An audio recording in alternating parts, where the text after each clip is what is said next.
नमस्कार मित्रांनो, घे माहिती या युट्यूब चॅनलमध्ये आपले सर्वांचे स्वागत आहे.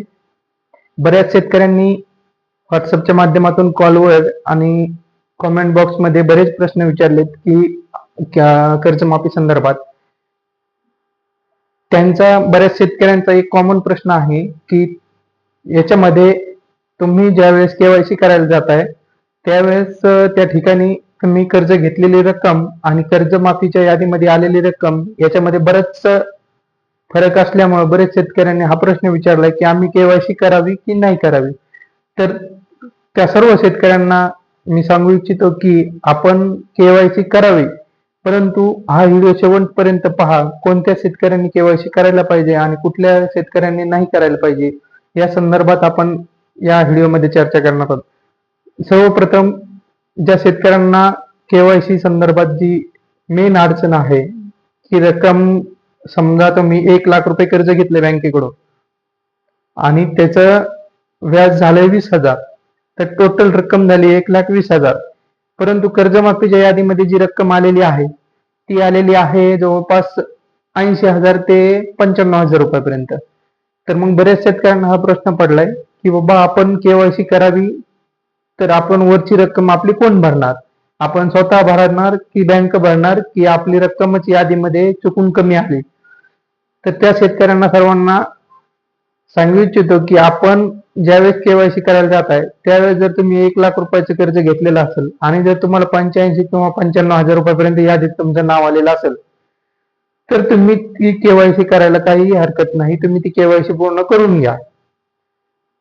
कारण ज्या वेळेस तुमचं 20,000 रुपयापर्यंतचं व्याज झालेलं आहे तर ते 20,000 रुपयापर्यंतचं जे व्याज आहे 1,20,000 म्हणजे ते वरलं जे 20,000 रुपये व्याज आणि ही जर यादीमध्ये तुम्हाला 80,000 किंवा 85,000 रुपयापर्यंत जर नाव आलेलं असेल तर म्हणजे हे 15 आणि ते 20 जवळपास 35,000. तर हे जी कर्ज आहे तर ती बँक भरणार आहे आणि जे तुम्हाला 85,000 रुपयापर्यंत किंवा 95,000 रुपयापर्यंत जे बी काय यादीला नाव आलंय तर ते यादीचे जे रक्कम आहे तर ते सरकार भरणार आहे, महाराष्ट्र शासन. त्याच्यामुळे तुम्ही कुठलीही भीती न बाळगता तुम्ही बिनधास्त केवायसी करू शकता. परंतु जर एक विषय असा आहे की त्या शेतकऱ्यांनी केवायसी करणं टाळा ज्या शेतकऱ्यांना 1,00,000 रुपये त्यांनी घेतलेलं कर्ज आहे आणि 20,000 रुपये त्यांचं व्याज झालेलं आहे, परंतु कर्जमाफीच्या यादीमध्ये रक्कम रुपये 60,000 रुपये किंवा त्याच्या आतमध्ये जर रक्कम असेल 50,000 40,000 तर तुम्ही याच्या संदर्भात बँकेसोबत चर्चा करा. बँकेतलं व्याज बघा, बँकेचे घेतलेलं कर्ज बघा किती झालं एकूण. आणि ही जी तफावत आहे, कारण ही तफावत भरपूर आहे, निम्मे 50% जास्त तफावत आहे, त्याच्यामुळे तुम्ही हे बँकेला विचारल्याशिवाय आणि बँकेकडून खात्री केल्याशिवाय याची केवायसी करू नका अशा शेतकऱ्यांनी. कारण यामध्ये कधी कधी बँकेकडून आकडा चुकीचा जाणं म्हणा किंवा काही तांत्रिक अडचण असेल सॉफ्टवेअर मध्ये, त्याच्यामुळे कधी कधी ही रक्कम जर नकळत, होणार तर नाहीये पण जर झाली असेल तर तुमचं त्या ठिकाणी नुकसान होऊ शकते. कारण तुम्हाला केवायसीच्या अगोदर तक्रार करण्याचा अधिकार आहे, परंतु केवायसी केल्यानंतर मग नंतर तक्रार करण्यासाठी थोडा रस्ता अडचणीचा ठरू शकतो. त्याच्यामुळे तुम्ही जर तुमची रक्कम एवढ्या डिप्रेशन असेल तर तुम्ही केवायसी करूच नका. पहिलं बँकेत जाऊन सविस्तर माहिती घ्या, त्याच्यानंतर केवायसी करा. परंतु जर एक 80-85 हजाराची लिस्ट आहे, तुमची कर्जमाफीची यादीत नाव आहे आणि अमाऊंट तेवढी आहे आणि 1,20,000 किंवा 1,30,000 तुमचं जे काय व्याज झाला असेल ते व्याज बँक भरणार आहे.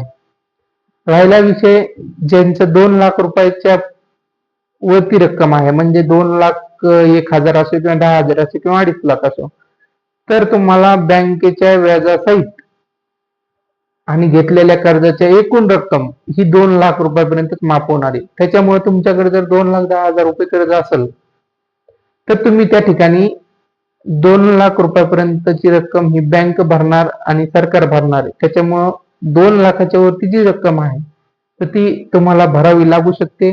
त्याशिवाय तुमच्या खात्याला लागलेला होल्ड निघण्याची शक्यता फार कमी आहे.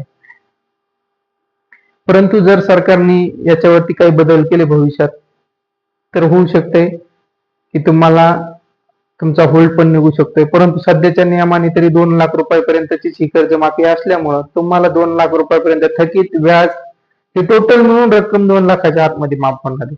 त्याच्यामुळे जर तुमच्याकडे 2,00,000पेक्षा जास्त कर्ज असेल तर तुम्ही काय करा, यादीमध्ये नाव आलेलं असेल तर केवायसी करून घ्या आणि उर्वरित जी रक्कम आहे 2.5 लाख म्हणजे समज 50,000 रुपये तुमच्याकडे राहणारी बाकी, तर तुम्ही ती बँकेत जाऊन ती रक्कम भरून घ्या आणि पीक कर्ज पण नवं करून टाका.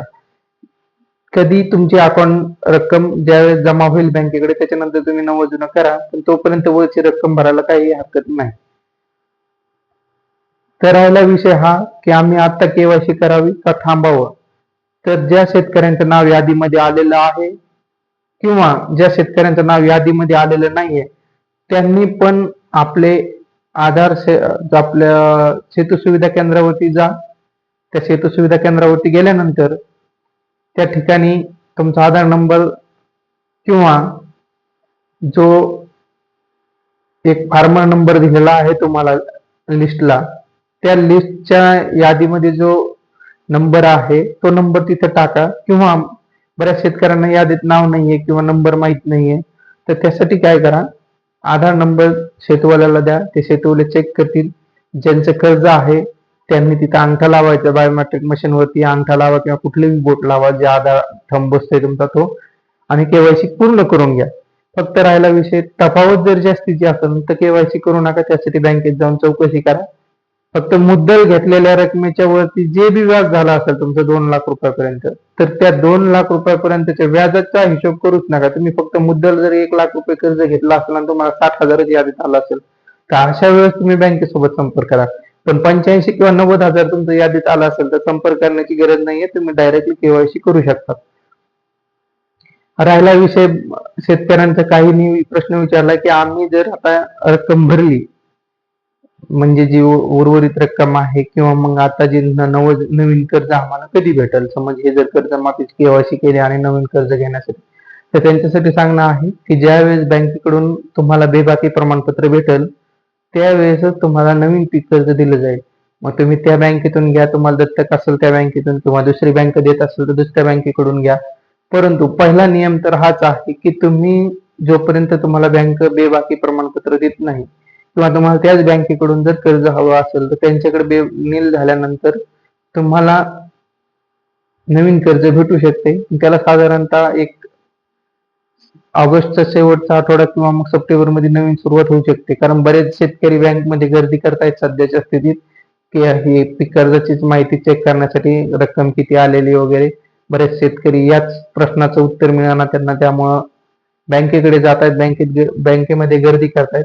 परंतु बँकेमध्ये गर्दी न करता हा प्रश्न व्यवस्थित समजून घ्या आणि बाहेरूनच केवायसी करा. सेतू सुविधा केंद्रावरून केवायसी करण्याची सुविधा उपलब्ध आहे, त्याच्यामुळे तिथून केवायसी करून घ्या.